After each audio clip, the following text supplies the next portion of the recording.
All right. Okay, Amber, let's make it all about you today. Sorry to make it put you on the spot, but so tell me about you a little bit. Well, Where as you Sarah said, I started Thrive officially about 13 days ago now.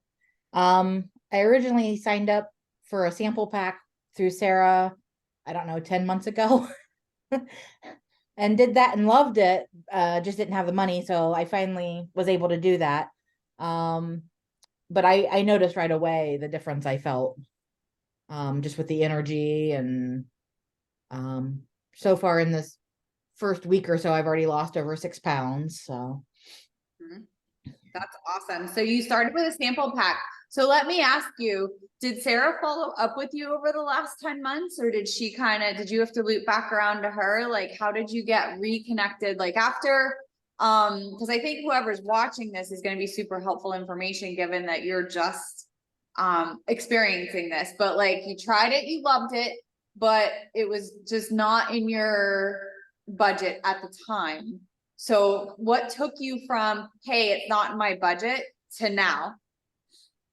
uh, basically, I knew I wanted to do it back when I did the sample pack. And of course, I didn't have it in the budget because I wasn't working.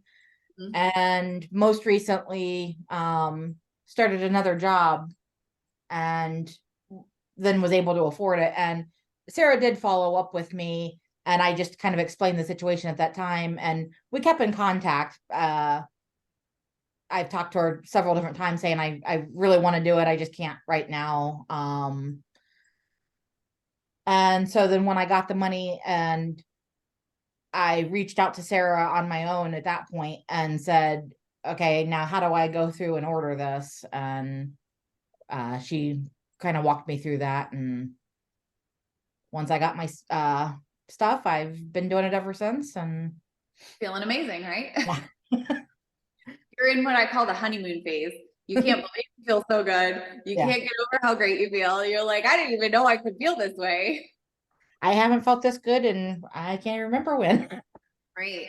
But I love taking new promoters and asking these questions of them because what I want you to remember moving forward is when you get that customer that tried the sample and it just wasn't in the cards for them, I need you to remember if there's very few of you remember from your trainings, remember that it's all about timing and it's not a matter of if they join, they always come back around. You know what I mean? Just like you did, like you Yeah. love the product but it just wasn't in your cards and at the time, and so many people dropped the ball there, and it sounds like Sarah did the right thing and just kind of keeping the relationship going and keeping it going, because what if she would have just like, I've just seen people do crazy things at that moment. Like I've seen, not necessarily in Lavelle, but I've seen other network marketing company people like train like Sarah would have blocked you and unfriend you on Facebook or whatever, like crazy stuff. Like, so she did all the right things. So just remember that moving forward, because you will be faced with that same moment where you're like frustrated because you're like, oh, she was going to be such a good customer. You know what I mean? Where Mhm. sometimes it's all about timing and it's about people and understanding buying decisions. And sometimes it just takes, I mean, I am that type of buyer too. Like I'm like that person that I'll see something I love and I will like, all right, well, let me think about it. And I have to like, it almost has to send me like messages or like signs, When I got started with Thrive, I saw a girl post about the patch on Facebook, and I probably saw her talk about this patch 5 or 6 times before I'm like, all right, I guess I got nothing to lose, right? So it's a really good lesson because I do believe in whatever your journey was in the beginning, that's the type of human you're going to attract. So you may find that you're faced with that moving forward. So how is your VIP going? You said you have what, 10 days left in VIP?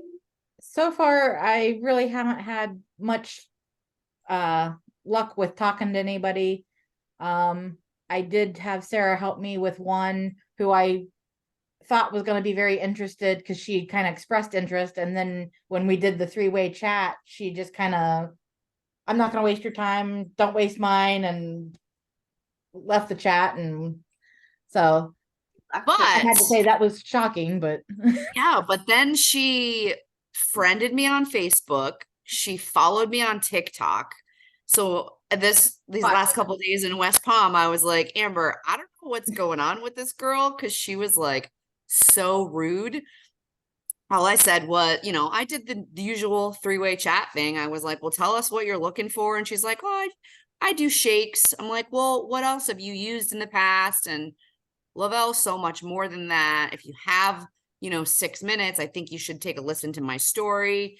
And then she was like, she totally shut down and literally like left the three-way chat. So I said to Amber, I was like, this is great. This, you're like getting this out of the way right in the beginning. Like there's three things that are going to happen when you put somebody in a three-way chat. They're either going to ghost you, they're going to shut it down, or they're going to be like, and most frequently they're going to be like, oh, I'm all in for this. This is cool. Nice to meet you. And the conversation can continue. So I was like, this is the best learning experience ever right from the gate. But she's, like I said, she's out there still. Like, I think she even liked one of my posts. So it's kind of a weird situation, but you don't know what's going on with people, Like when we were sending her that message, who knows what was happening. So don't assume. Definitely you can't take that stuff personally. And there's no way if she were truly not interested, she would have never friend requested Sarah. So she's just gonna watch. So keep in mind that it takes 8 to 20 impressions about a product for somebody to make a buying decision. So I would also drip on her, like keep in touch with her. Don't write her off yet. She might in 10 months come back and be a promoter on your team. I've seen crazy stuff like that happen. I've seen people that have got a sample from me and say it was terrible, it was crap, what a waste of my time, blah, blah, blah, blah, blah. And a year later text me and be like, I loved that sample you sent me, I'm ready to buy. And you just want to say, can you see the last message you sent me? Because like, I'm super confused, but you just don't do that. You just, like, so great, but it's very, very, very normal. So, three-way chats are great. I love those. And I would have to say what Sarah just said, those components, those kinds of three-way chats, you're going to experience all of them, and just know that that's just part of the process. Have you been talking to your friends and family about the products? a little bit. I actually, one of the first people I went to was my dad, and I had him completely ready to go. And I made the mistake of saying something in front of my mom, and my mom's like, you're not doing that. And she just kind of shut it down. So I've waited a couple days because I went to West Palm with Sarah. So I may try and reach back out to him today without her around and just kind of see where he's at with it. But my mom thinks everything's a scam no matter what it is. So she's just that type of person. So, but I think my dad would probably do it if it weren't for her. So I think that's going to be a good one to try to go back to. I've got a couple other people that I'm noticing keep watching different things. And so I plan on reaching out to one of my aunts today, because she's kind of been watching what I've been saying and stuff. And I've got some other people that I at least thinking about, that they would probably be a good fit. So I plan on trying to reach out to those people either today or tomorrow, in the next couple of days. One of the things I coach in my team, I don't know, I'm sure Sarah's from a wonderful team, so I'm not sure if we do the same things, but one thing I do coach in my team for new promoters is have you made the chicken soup list? I always tell people, make that list. I will never, ever, ever coach anybody to like spam their family and friends. It's just not what we do here. It's not what we believe in. But when you're under VIP and you're a new promoter getting started, we do say, make that chicken soup list, or that list of the 20 people that if you found out today you were pregnant, like God willing, you were pregnant, that who would be those people that you would call? because those are your closest humans. And then what I coach is I want you to get in Messenger and voice clip them and just say, hey, I found this stuff I like. Just talk, just super quick. I feel amazing. Like for me, when if I was not coached this when I got started, but what I would say is, oh my gosh, like, you know how much coffee and diet soda and energy drinks I drink? Like, I'm completely off that stuff. And I feel amazing. I've got to get you thriving with me. Would you be interested in giving it a try? Okay. Like something very simple. And if you voice clip, they can hear your voice. They can hear that excitement in your voice. And it's not like, to me, that just feels less spammy. And those 20 people that you would call today if you found out you were pregnant, or we call it the chicken soup list. Like if you were like down with the flu and couldn't leave the house, who could you call and be like, I just need you to bring me some Theraflu, a heated blanket, and some chicken noodle soup from the Chinese place down the street? Like those humans are like your people. And those people would be willing to give it a try for you, just to do it with you. But after that, then I don't coach that like moving forward. I coach to build on social media and create relationships with people, because I do believe in the end, those people are going to be, some people are just going to be like your mom, where it's going to have to take like a really long time for her to be like, okay, I think this stuff is working. You know, I still get people, trust me, I've been doing this 6.5 years, and I still get people that are like, have watched me that long, and they're like, all right, you still take that stuff every morning. There must be something to it, you know? Mhm. So, and those are generally the people that are closest to you, because that's just the way it goes. But for our last couple of minutes, do you have any, what do you find that you're struggling with the most that maybe I can help you with? Um, I think my biggest thing for me is just the reaching out to people. I'm not good about that, and I'm trying to focus more on that at this point, because I feel pretty comfortable making like Facebook post or something like that, and at least putting stuff out there. But it's that reaching out, because I'm, well, I don't have that many people that I'm close to, for one, and the other part of that is I've always been that shy person that doesn't say anything, and so I've got to overcome that. So Yeah, and what I would like you to remember is how great you feel right now. And doesn't everybody? yeah.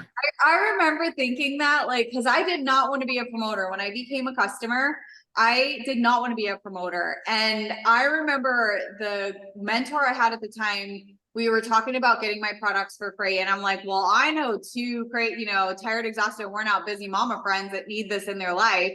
And it would just got to a point where like, I just felt like I was doing the humans in my life a disservice by not at least telling them about it. You know, like just at least letting them know that this, because before that, Lavelle is 11 years old. I went 6.5 or 5.5 years before anybody even told me that this stuff even existed. Like, who's the jerk that did that? Like, I could have like, come on, Sarah, right? Like, if we would have gotten in 11 years ago, can you imagine the difference in our life right now? Like, Well, I got a sample pack back in 2016 from someone, and they never got my information and made a free account. They never followed up with me after the sample. I put the DFT on and I got a rash from it. So when it started to come up again, I was like, I saw that thing 5 years ago, 6 years ago, whatever it was, 7 years ago now. And yeah, no, my husband actually, my sponsor, signed up my husband with a free account. And when he told me, I was like, we're not doing that crap. I said that I broke out from that stuff. No way. And it wasn't until I just kept seeing it and seeing it. And I was so at the bottom, like I was rock bottom. Something had to give. I was like, maybe I'll try these stickers again, because nobody helped me. And now I know when somebody gets a sample, how important that is to make the free account, to follow up with them, to help them through like, oh yeah, you know what? That's kind of normal that your skin might react that way. Are you drinking enough water? Things like that. So Yeah, I love thinking of what would it be like, but then I also think about another company that I was with that when I got in it was 25 years old, and the OGs were like anybody that was in it in the first 10 or 15 years. And so I'm like, we're still the OGs right now, because when Lavelle is 25, 30 years old, they're going to be like, wow, you started in 2022. That's so great. But yeah, you're right. So just keep that in mind when you're struggling with that, and know that that's a struggle everybody goes through. Everybody goes through. I just remember thinking to myself, like, when I finally started doing reach outs, when I finally was coached about it, and I did it all wrong. I was like super spammy in the beginning because nobody taught me correctly. But I just remember thinking, I'm not here to find the people that don't want it. I'm here to find the people that do want it. And I wholeheartedly, and I still believe this to this day. I know there are people in my network that know me that go to bed every night praying for what I have, whether it be the opportunity or the product. So just keep that in mind, that those are the people you're looking for when you're reaching out. You're not looking to focus on the people that are like being snarky about you talking to them and stuff like that. It's that other woman that was so tired and, you know, could barely get out of bed in the morning. That's the person you're looking for. So keep that in mind, that those are the people you want to, but the only way you're going to find them is if you do reach out and talk to people. But just know that that's a struggle everybody has when they get started, and you're going to go through a lot of bumps in the road with it too. Just know that the only way to fail in this business is to quit, and you just got to stick with it. Because if Sarah would have quit a year ago, she wouldn't have found you, Mhm. you know? So I what will are say, it took me watching Sarah's post. I mean, I would see stuff pop up. I probably watched for a good 3 or 4 months before I even said, okay, I'm thinking I want to try this now. So here's a good question. So you watched Sarah, you're Facebook friends with Sarah, or Instagram, Facebook? Yes. Facebook friends with Sarah, okay? And you watched her for 3 months. In month one, if she would have just said to you, hey, have you ever thought about trying this stuff? What would you have said? Uh, I probably would have been hesitant at that point. But Just, would you have been open to talking about it? yeah. Yeah. I mean, if you know, something was said and she explained what it was and all that, I, like I said, I'd still probably been hesitant, but I would have at least talked to her about it. And Yeah. So the girl that I saw on my Facebook, she never once reached out to me. And that is something I coach on a lot, because I'm a Lavelle millionaire, and I did not sign under her. So who did she, like, if she would have signed me, I'm not tooting my own horn kind of thing. Her life would be very different right now. So keep that in mind. If Sarah would have reached out to you when you're hesitant to reaching out, this is the stuff I want you to remember, is if Sarah had reached out to you, you could have started a month sooner feeling better, or 2 months sooner feeling better. You know what I mean? And who knows, you might be auto bonus earner right now because you would have started 2 months ahead of, you know what I mean? So think about that when you're reaching out, that there are people that are watching that are just not going to come to you. It's going to take you sending that first message. sure. Yeah. So do you have any other questions? Not at the very moment. And like I said, you know, if I come up with something, I'll let Sarah know, or, you know, find somebody that I can reach out to. But I think right now it's just overcoming that fear of reaching out. Sure. Yeah. And you don't even have to, like, I mean, that chicken soup list I talked about, for sure, go right into the product. But even thank you. Even as a new promoter, like when I have new promoters, once we get through the VIP, I'm like, okay, now's the time to talk to your network. I recommend them coming, like, printing out their Facebook list and just say hi. Like there's people in your Facebook network that you don't even remember you're friends with. And so I don't encourage people to just go right into the product. What I encourage people is just say hi and reconnect with people. Because if you're posting correctly on your page, which I'm sure Sarah has taught you all of that, if you're posting correctly, the first thing they're going to do is go to your page and see what you're up to anyway. They're going to see you have a product you love, that you're feeling good, that you have an opportunity that you're crazy about, that kind of stuff. So it doesn't have to be like spammy reach outs, anything like that. Just connecting with people and, you know, just saying hi. It sometimes opens a lot of doors. Just like if Sarah 3 months back, if she would have just, I mean, I don't know, maybe she did reach out to you and said hi, it would have just opened that door. I know for my story, the girl that I saw on Facebook, if she would have reached out and just said hi, and we had been acquaintances, like I was in the horse world, like many eons ago, if she, and that's how we met originally. But if she would have just reached out and said, hey, how you doing? Like the kids are getting so big, like what's going on in your life? I would have said, what's that sticker you're talking about? Like if she would have just opened the door a little bit, I would have opened it wider. And that's what I always want people to remember when they're struggling with that reach out. So, but good luck. Thank you so much. I love that you're on our, like, you're not, we're not on the same team, but that you know, this company is one team, one dream. And I hope I get to meet you and give you a big hug in person someday. That would be so awesome. Yeah. But, and feel free, like I said, we're all here to help each other. So feel free to ever reach out if you need anything. And like I said, I know Sarah is an amazing leader, so you're on a great team, and that's so helpful. So we are going to go into, I'm going to stop the recording.